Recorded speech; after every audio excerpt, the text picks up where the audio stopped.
राजधानी दिल्ली में कल दोबारा से एक हफ्ते के लिए लॉकडाउन लगा दिया गया है, जिसके पीछे का कारण बताया जा रहा है दिल्ली में लगातार बढ़ते कोरोना केस। देश की हालत इतनी ज्यादा गंभीर है कि अंतर्राष्ट्रीय स्तर पर भी खबरों में सिर्फ भारत की चर्चा हो रही है। न्यूयॉर्क टाइम्स में भी ये खबर आई है कि भारत की हालत कितनी ज्यादा खराब है। हम आज भले ही दोष पीएम को दें, सीएम को दें, प्रशासन को दें, किसी को भी दें, लेकिन गलती हमारी भी है कहीं ना कहीं। देश की दुर्दशा के जिम्मेदार कहीं ना कहीं हम भी हैं। हम में से ही कुछ लोग हैं जिन्होंने दवाइयों की कालाबाजारी की। हम में से ही कुछ लोग हैं जिन्होंने नियमों का पालन नहीं किया। हम में से ही कुछ लोग हैं जो बेवजह बाहर घूमते रहे कोरोना काल में भी। जब हम नेताओं को रैली के लिए जिम्मेदार ठहराते हैं तो हम ये भूल जाते हैं कि जब शराब की दुकानें खुली थी तो हम ही थे जो सबसे पहले जाकर लाइन में लग गए थे। वो हम ही लोग थे जब थोड़ी सी ढिलाई होने पर हमने मास्क लगाना छोड़ दिया था, सैनिटाइजेशन का इस्तेमाल छोड़ दिया था। कोरोना की छोटी सी कामयाबी के बाद हम लोग इतने लापरवाह हो गए थे कि मास्क को हमने कुछ भी नहीं समझा।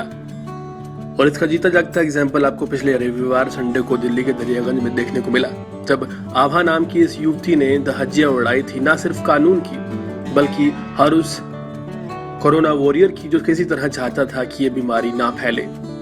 कल तक हम कोरोना वॉरियर्स का मजाक उड़ा रहे थे, इस बीमारी का मजाक उड़ा रहे थे। आज पूरी दुनिया हमारा मजाक उड़ा रही है। कड़वा सच है, लेकिन ये ही सच है कि हम में से हर एक शख्स जिम्मेदार है इस दुर्दशा के लिए। और दुर्भाग्य ये है कि इतना सब होने के बाद भी हमें शर्म नहीं आती। आज भी हम साथ देते हैं उन लोगों का जो मास्क ना तो खुद लगाते हैं ना दूसरों को लगाने देते हैं, उल्टा बदतमीजी करते हैं। बात आभा की हो रही है। आप ये बात माने या ना माने, लेकिन सच यही है कि जो इंसान मास्क नहीं लगाता वो खुद से ज्यादा दूसरों के लिए खतरा है। वो 50 लोगों, 100 लोगों, 1000 लोगों, कितने लोगों को संक्रमित कर सकता है वो खुद नहीं जानता। आज सबसे बुरा हाल दिल्ली का है। कुछ लोग भाजपा के समर्थक हैं, कुछ आम आदमी पार्टी के समर्थक हैं, कुछ कांग्रेस के भी हो सकते हैं, लेकिन जो हमारी इमेज इंटरनेशनल स्तर पर जा रही है वो एक देश की जा रही है। आज बदनामी हमारे देश की हो रही है, ना कि सिर्फ केजरीवाल की, प्रधानमंत्री की, कांग्रेस की, विपक्ष की, सरकार की। किसी की बदनामी नहीं है, ये सिर्फ देश की बदनामी है कि हमारा देश फेल हो गया है।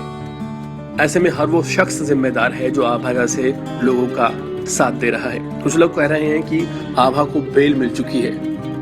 ये वही लोग हैं जो आभा का समर्थन कर रहे हैं। आपको बता दें कि आभा को किसी भी तरह की जेल नहीं मिली है। यह खबर झूठ है कि आभा अपने घर आ चुकी है। इस बात का पुख्ता सबूत हम आपको अपनी अगली रिपोर्ट में देंगे। देश और दुनिया की तमाम खबरों से जुड़े रहने के लिए हमारे चैनल को सब्सक्राइब करना बिल्कुल ना भूलें और अपनी कीमती राय जरूर दें कि कौन है जिम्मेदार इस दुर्दशा का।